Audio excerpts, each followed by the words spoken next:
One thing that I do want to say on it is that I wonder how your perspective will change on this, and maybe we can talk about it later at some point in half a year or something, because it does come across a little bit as though, I mean, you have been in an environment for so long where they've been pushing you hard back against this, using this, weaponizing conspiracies, right?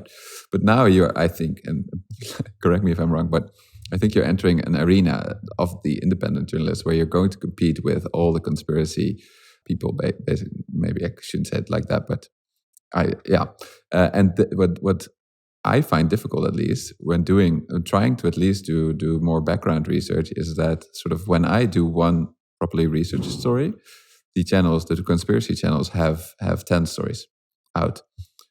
Do you see what I mean?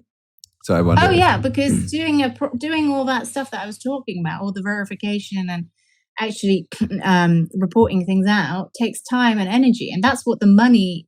That's why journalism needs subscribers. That's why if it's free, you're the product. If it's free, like I'd be suspicious of all the stuff on the internet that's free, because I mean, obviously advertising, but like there's an agenda behind it, and the fact that they can pump out X, Y, Z, it shows, with limited resources, is very suspicious, I think, because there's only so much bandwidth. So yes, I think to differentiate yourself as an independent journalist, that's why I am very keen to focus on a feedback mechanism that can hold you to account to your own values. So if you're there saying, I don't do access journalism and I don't do this and I always verify and I always get right of reply and I always, blah, blah, blah.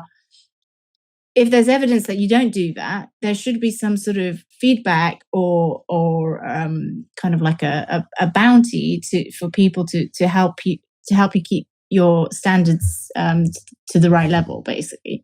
Yeah. And that's what I hope to create with the Blind Spot. Is I want to create a very clear and transparent value and code of practice, and then sort of, essentially give readers an incentive to if they can point out where I'm failing my own code of conduct, like to flag it and to make sure that there is a sort of mechanism that can keep me in check, because I think that is really important.